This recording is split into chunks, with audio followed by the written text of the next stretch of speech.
Saya akan bicara dan berlaku sebagai staf khusus Menteri Pertahanan di video ini. Ketika Pak Dedi menyampaikan ini pertama kali melakukan tugas sebagai staf khusus atas perintah atasannya, maka tentu saja dia terikat dengan kedisiplinan militer. Beberapa kali saya amati di video Pak Dedi yang seringkali viral karena beliau adalah konten kreator ternama, yang beliau lupa posisi beliau bukan lagi sekedar warga negara biasa. Beliau adalah militer yang kemudian ditugaskan di Kementerian Pertahanan. Nah, ketika menjalankan tugas sebagai staf khusus, Pak Dedi tidak bisa bertindak seperti layaknya konten kreator biasa. Ada standar militer ya yang harus dia penuhi. Nah, bagi saya kalau dalam hal ini sepertinya memang Pak Dedi tidak menggunakan aturan dalam menjalankan tugasnya. Padahal menurut ketentuan pasal 1 angka 2 Undang-Undang TNI, Undang-Undang Disiplin Militer ya, disiplin militer itu adalah kesadaran, kepatuhan, dan ketaatan untuk melaksanakan peraturan perundang-undangan. Kemarin, rapat panja revisi rancangan Undang-Undang TNI yang merupakan amanat konstitusi diganggu secara sengaja oleh sekelompok orang yang tidak dikenal. Di video, Dedi bilang, kemarin DPR Komisi 1 ketika lagi rapat diganggu oleh orang tidak dikenal. Sampai situ aja udah salah. Baru dibuka, udah salah. Salah banget lagi.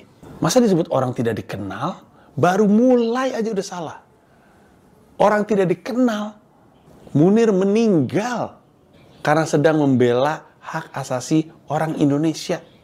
Kok bisa dibilang nggak dikenal?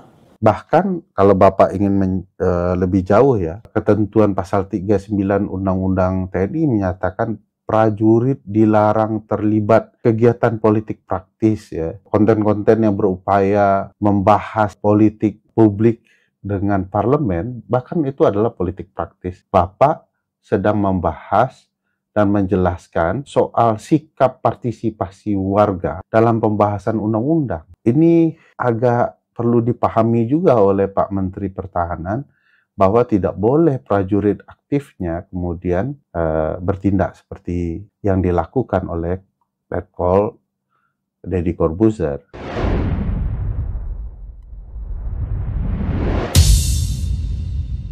Kemarin, rapat panja revisi rancangan Undang-Undang TNI yang merupakan amanat konstitusi diganggu secara sengaja oleh sekelompok orang yang tidak dikenal. Diganggu orang tidak dikenal, koalisi masyarakat sipil isinya kontras, Amnesty International, imparsial. Pak Syafri belum jadi Menhan, mereka udah lebih dulu fokus soal undang-undang terkait TNI dan polisi. Kalau ada orang yang tidak dikenal dalam urusan stakeholder ini, adalah Pak Menhan.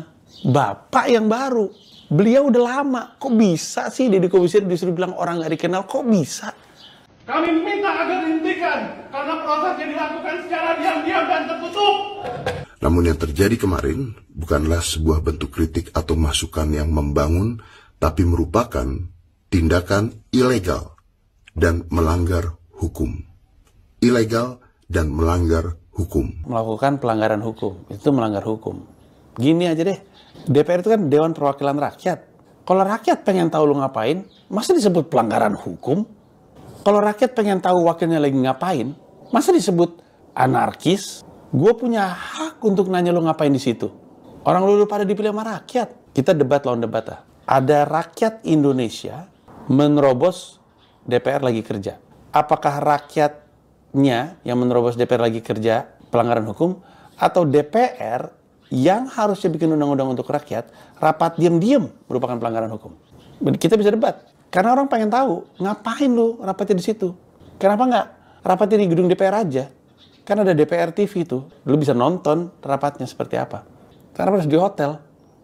Lu mau melakukan apa? Izinkan saya, Menteri Pertahanan, mewakili pemerintah Republik Indonesia, menyampaikan kami juga berterima kasih kepada LSM yang ikut mengadakan koreksi-koreksi terhadap rancangan undang-undang tersebut.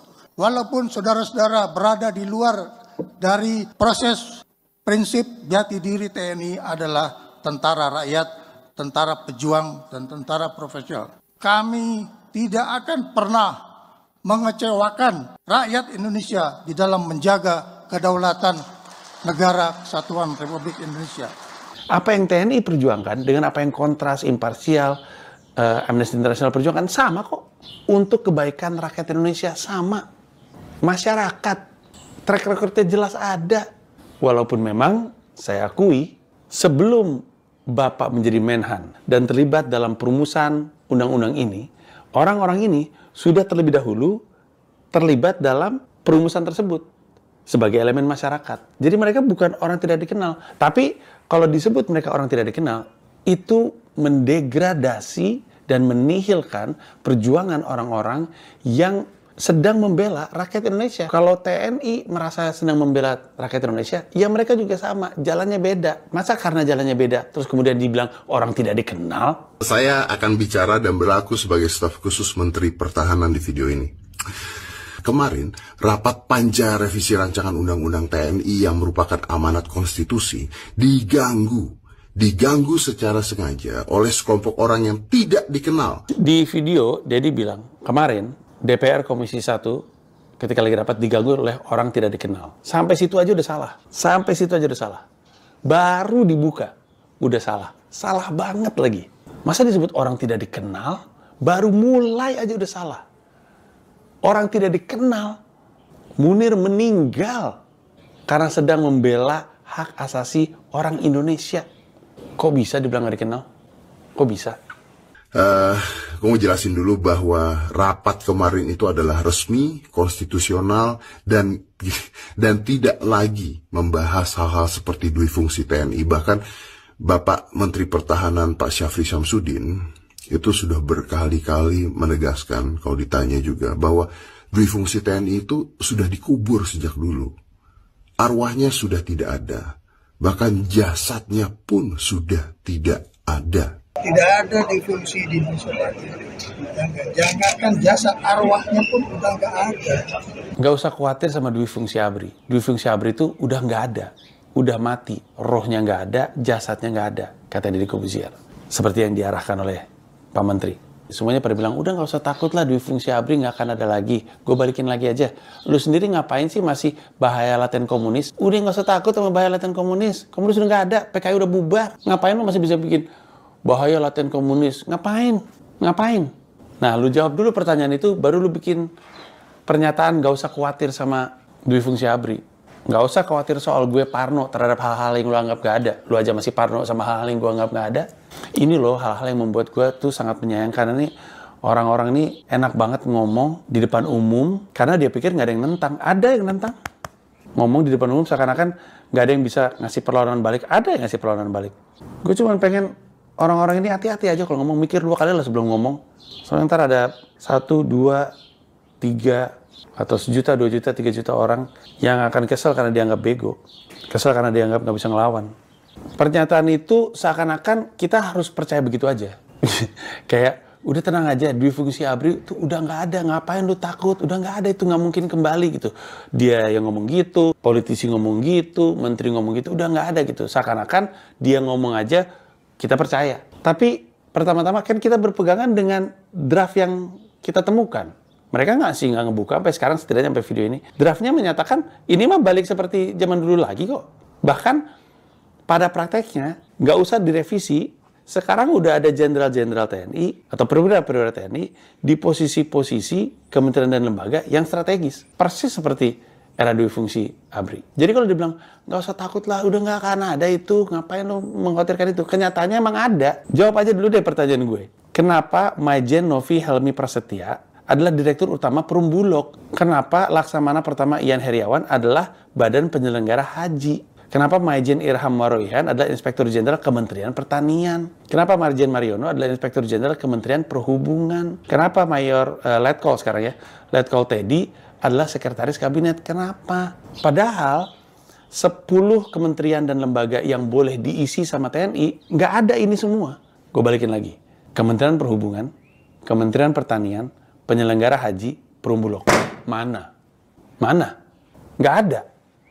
Lu mau 1000 kali ngomong nggak ada dui fungsi ABRI, Jelasin itu apa? ABRI posisi sipil, BUI fungsinya.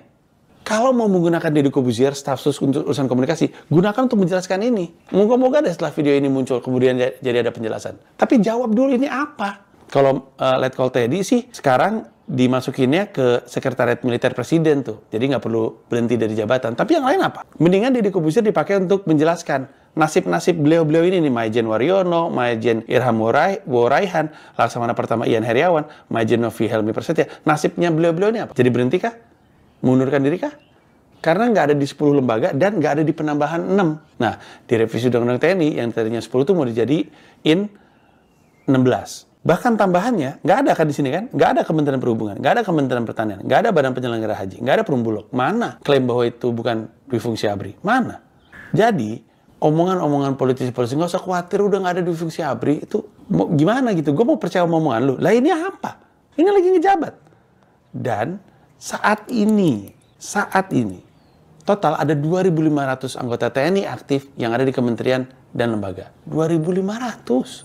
Gue nggak yakin semuanya ada di 10 yang udah disepakatin. Ini aja ada di... Ya kan kita mah, gue mah mikir logisnya aja ya. Kalau Kementerian Perhubungan aja Inspektur Jenderalnya Maijen Mariono, gue nggak ragu di bawahnya ada tentara lagi. Kalau Badan Penyelenggara Haji adalah Laksamana Pertama Ian Heriawan, gue nggak kaget kalau di bawahnya ada tentara lagi. Kalau Direktur Utama Perumbulok adalah tentara, nggak ragu gue di bawahnya ada tentara lagi. Assalamualaikum warahmatullahi wabarakatuh. Berjumpa lagi bersama saya di Mas TV Channel. Barusan tadi disaksikan ya sebuah video di mana Bang Ferry Amsari ini merespon dan juga menanggapi soal tanggapan atau video dari Bang Deddy Corbuzier ya, yang ya berbicara sebagai Menhan soal penggerebekan koalisi masyarakat yang sempat berusaha mendobrak ataupun menggerebek DPR saat rapat di hotel mewah ya mengenai revisi undang-undang TNI. Di dalam video tersebut Bang Ferry Amsari mengatakan bahwa Bang Deddy Corbuzier ini melanggar peraturan perundang-undangan tentang disiplin militer ya. Di situ Bang Ferry Amsari menyebutkan pasal-pasalnya apa saja yang dilanggar mengenai kedisiplinan militer, sebagai contohnya seperti mengenakan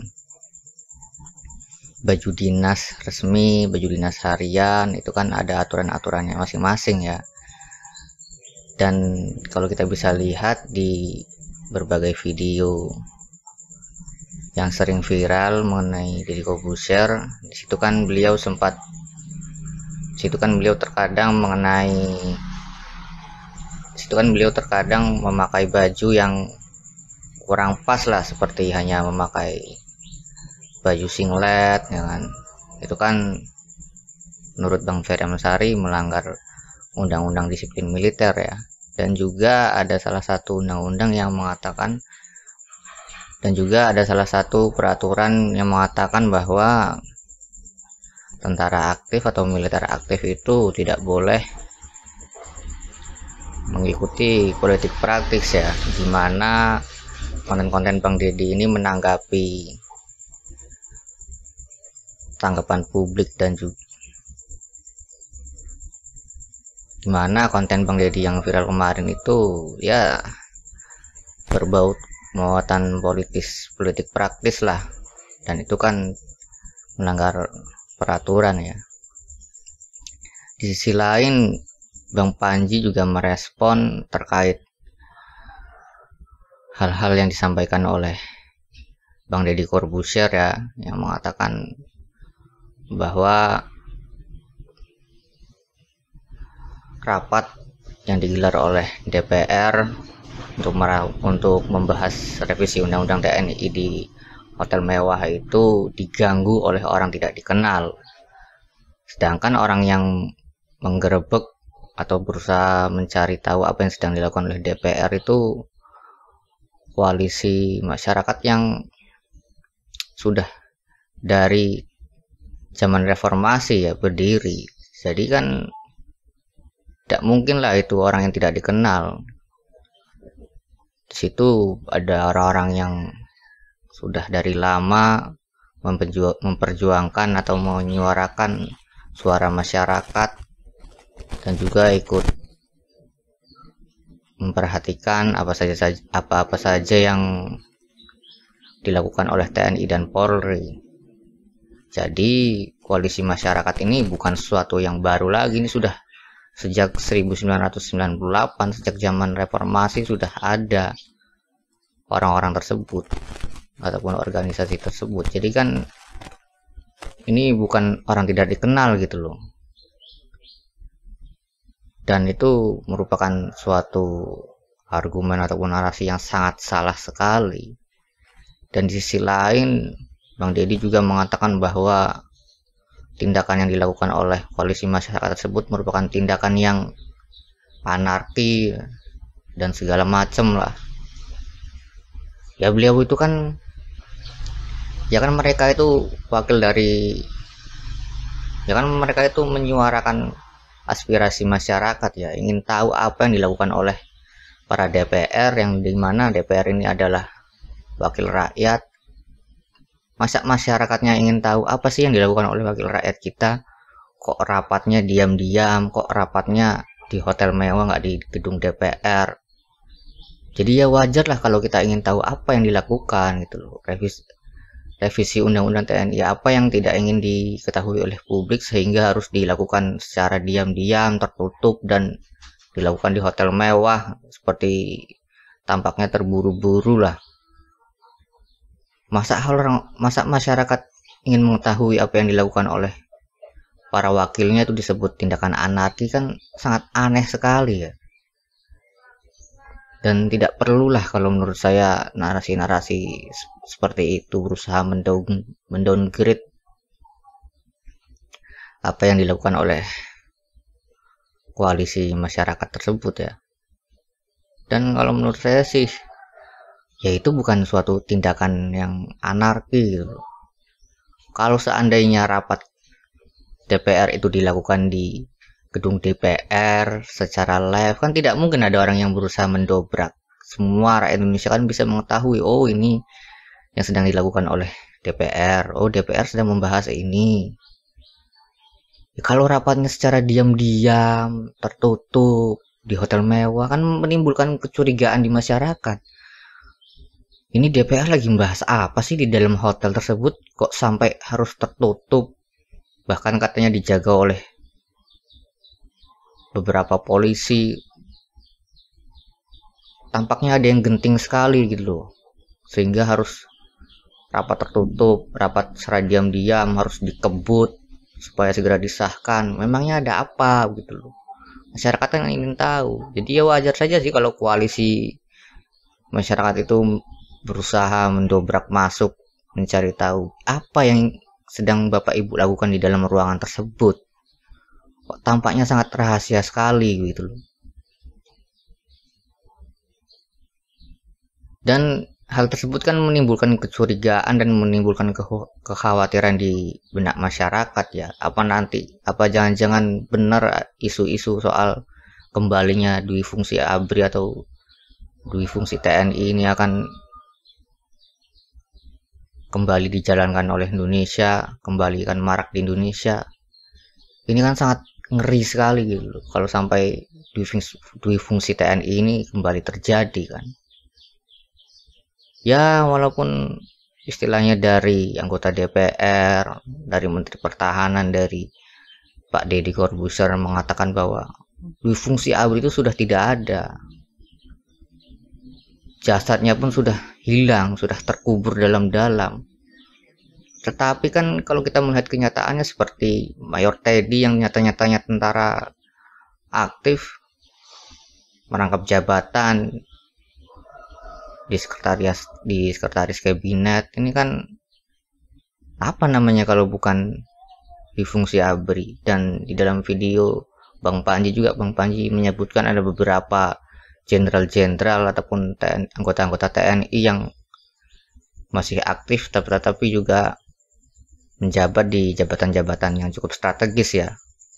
Ini kan menimbulkan pertanyaan ya, ini orang-orang ini kalau bukan dui fungsi ABRI apa gitu loh, apa dong sebutannya. Jadi ya masyarakat ini wajar saja sih kalau khawatir gitu kan, takut ada lagi di fungsi TNI yang kita tahu tuh sangat berbahaya sekali lah, dimana orang-orang sipil yang dipersenjatai itu kan. Dan ya Bang Panji juga menjelaskan bahwa di saat zaman dui fungsi ABRI itu korupsi di segala bidang, korupsi merajalela, tetapi tidak bisa ditindak. Ya bagaimana mau ditindak, orang aktor-aktornya itu istilahnya dipersenjatai, memegang senjata, ya tidak ada yang mungkin bisa atau berani menindaknya lah kalau orang-orang tersebut melakukan korupsi.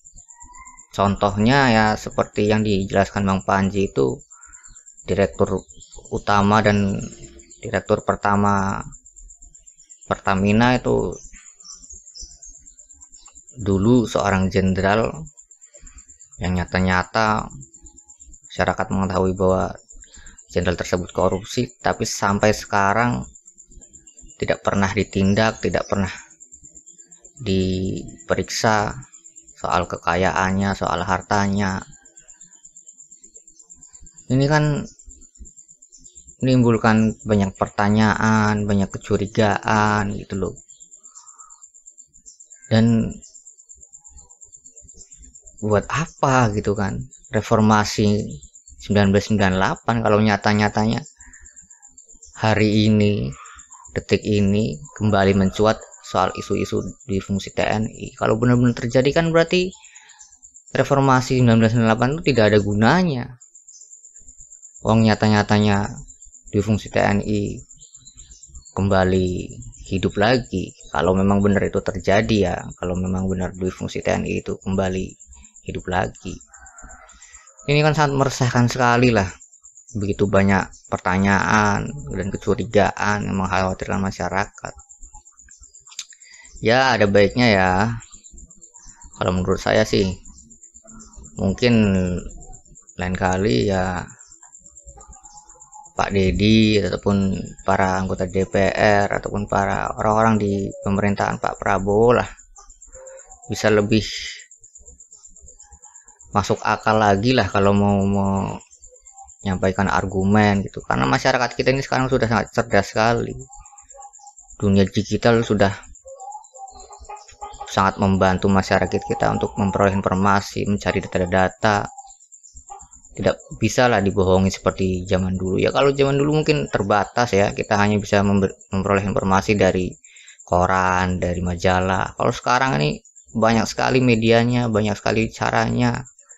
Sedikit saja orang-orang di pemerintahan melakukan blunder ataupun mengucapkan argumen-argumen yang kurang masuk akal ataupun berbeda dengan kenyataannya, wah pasti akan habis dikritisi, istilahnya dirujak oleh netizen, oleh pengamat-pengamat politik. Dan mungkin cukup sekian dulu reaction video dari saya. Silahkan tulis komentar kalian di kolom komentar. Wassalamualaikum warahmatullahi wabarakatuh.